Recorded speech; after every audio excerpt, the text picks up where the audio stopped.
and would not be comforted because they are not. But when Herod was dead, behold, the angel of the Lord appeared in a dream to Joseph, saying, Arise, take the young child and his mother, and go into the land of Israel, for they are dead which sought the young child's life. And he arose and took the young child and his mother, and came into the land of Israel. And when he had heard that Archelaus did not reign in Judah in the room of his father Herod, he was afraid to go hither, notwithstanding being warned of God in a dream. He had turned aside into the part of Galilee, and he came and dwelt in the city called Nazareth, that it might be fulfilled which is spoken by the prophet, He shall be called a Nazarene. Here we see the wise men. They recognized the sovereignty of God. I don't know how many men there were. It says they traveled something like 800 to 900 miles. And when they got there, they worshiped. They followed the star. God did not disappoint them. Herod did not recognize the sovereignty of God. Yeah, he recognized it, but he recognized it as a threat. You know, the wise men, they went and God directed their way. God took care of it. We see Herod here. He recognized the threat.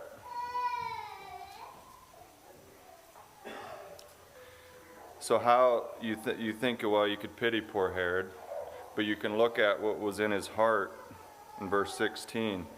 He slew all the children that were in Bethlehem. So we could say, well,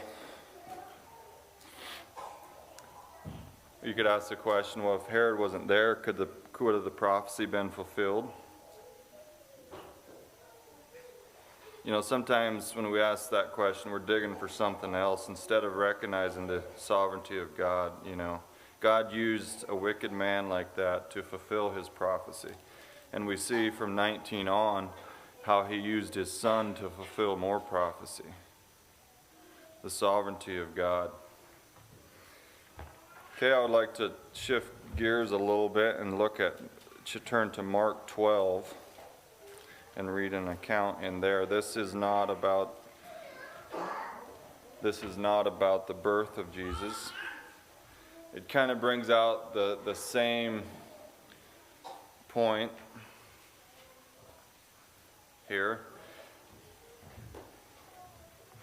In verse 18 of chapter 12 of Mark, it says, Then came unto him the Sadducees, which say there is no resurrection, and they ask him, saying, Master, Moses wrote unto us, if a man's brother die, and leave his wife behind, and leave no children, that his brother should take his wife, and raise up seed unto his brother.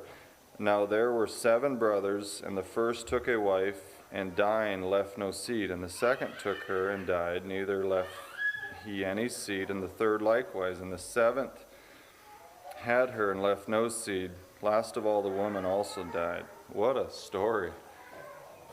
I don't even think this ever happened in the Bible. I don't know how the Sadducees came up with this. I asked my wife, would she like that? And she said, no, it's stopping with me. There's no record of this actually happening. I don't know where they pulled this out of. And in verse 18 it says, which say there's no resurrection. Okay, in verse 23, and in the resurrection thereof. So why, they didn't believe in a resurrection, why did they ask that next question? In the resurrection thereof, wouldn't be so hard on them. I just think this is just an interesting passage. In the resurrection thereof, when they shall rise, whose wife shall she be of them? Well, I didn't think they believed in the resurrection. 7 had her to wife, and Jesus answered and said unto them, Do ye not therefore err, because ye know not the Scriptures, neither the power of God? The dead, neither marry, nor are given in marriage, but as the angels which are in heaven, and as touching the dead that they rise, Have ye not read in the book of Moses how in the bush God spake unto him, saying, I am the God of Abraham, and the God of Isaac, and the God of Jacob? He is not the God of the dead, but the God of the living. Therefore do ye greatly err.